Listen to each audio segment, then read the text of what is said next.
Welcome back to this YouTube channel. It's your boy Citizen Kojo. If this is the first time you're seeing this video on the screens, kindly subscribe, like, share, comment as well, because you know your comments are always welcome on this YouTube channel. If this is the first time you're seeing this face, please subscribe, like, share, comment as well. You know, on this channel we only talk about developmental issues, things that will develop Africa, things that will develop our various countries. Those are the things that we talk about on this YouTube channel, because I've always said that I will not go with that fanciful notion which says that Africa is poor, Africa can't manage its own affairs. It is a fallacy, because a continent full of natural resources, full of talent, shouldn't be considered as poor. But as usual, these greedy politicians by name, so-called African leaders, they are the people who do not know how to manage the affairs of our various countries, and that is why we are always being considered as poor. They amass wealth for their unborn generations rather than amassing wealth for the people who voted for them. They are unborn generations of the people who voted for them.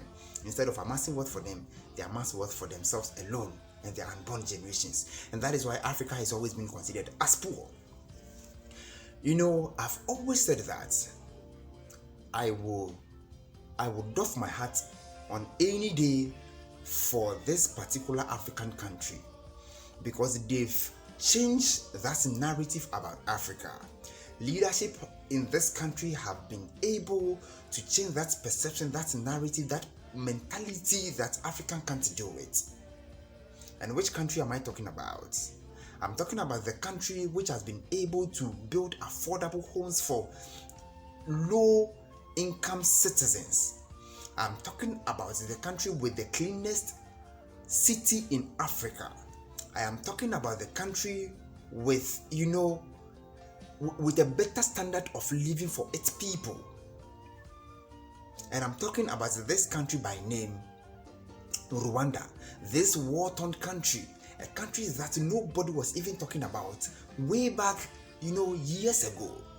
But today, because of leadership, because of a generational thinker by name Paul Kagame, the narrative, the perception about Rwanda has changed. Now you pick an Arsenal JC and then over here on their arm you are going to see visit Rwanda. They've changed that mentality, that perception about Rwanda. So on any day, I will hit my chest bold as an African because of Rwanda. Because for them, they are changing that narrative. What have they done today that I want us to talk about? The International Cycling, Union, I think so. I think they have a period of years that they organize, cycling competitions in the world, just like they've been doing in the Olympics and all that. It is something that they've been doing, for years now. And God willing, 2025, the entire world is going to Rwanda for a cycling competition. Maybe you didn't hear. 3 years or 4 years from now, we are in 2021, so 4 years from now, the entire world is going to Rwanda for a cycling competition. When I saw this, I said, indeed, Africa is gradually coming. In the year 2010, South Africa hosted the entire world in football. And the African continent brought the entire world to a standstill, proving to the world that Africa is capable of managing its own affairs. And the entire world saw that indeed, the World Cup in South Africa is considered as one of the best in the history of the World Cup. And today, few years down the line, Rwanda is going to host the entire world in cycling competition. And this is what we need to talk about. These are the kind of people that we need to praise. This is the kind of thing that we need to talk about. We need to let the world know that Africa is capable of doing it. Rwanda, a war-torn country in the early 2000s, in the late 90s, is today going to host the entire world in a cycling competition. What happened? It is because one, they had a leader who instilled discipline in he himself and the people around him. And it's channeled through them and the ordinary, person living in Rwanda is disciplined today.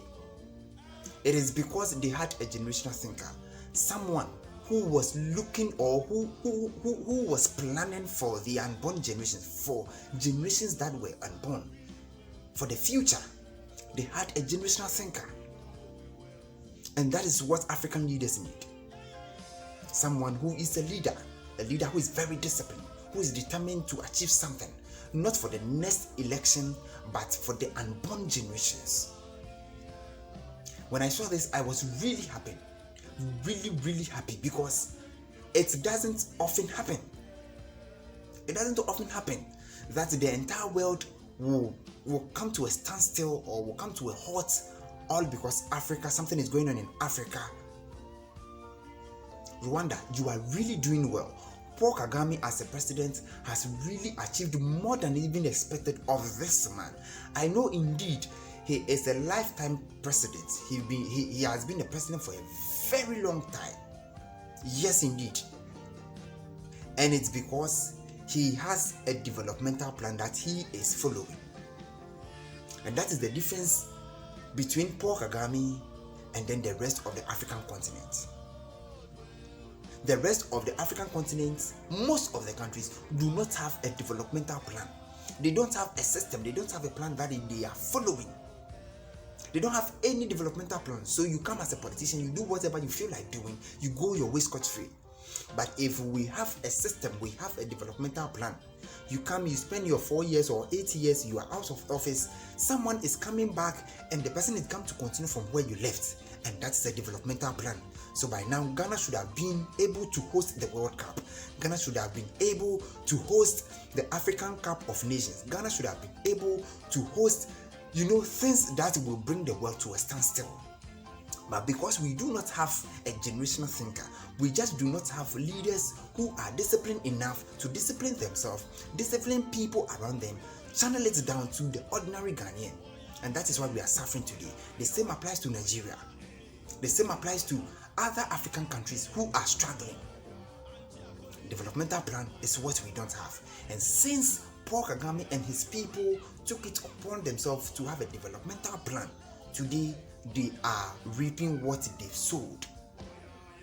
The economic, the economic benefits that they are going to get from this world cycling competition, the employment it is going to create, things that it is going to bring, the way it is going to boost their economy. That is what we need to talk about. This is what we need to be thinking about as a people, as Africans. If our fellow brother is doing something like this, we need to emulate them, because it hurts so much that Africa is nothing when it comes to world issues. We are something when it comes to violent issues in the world.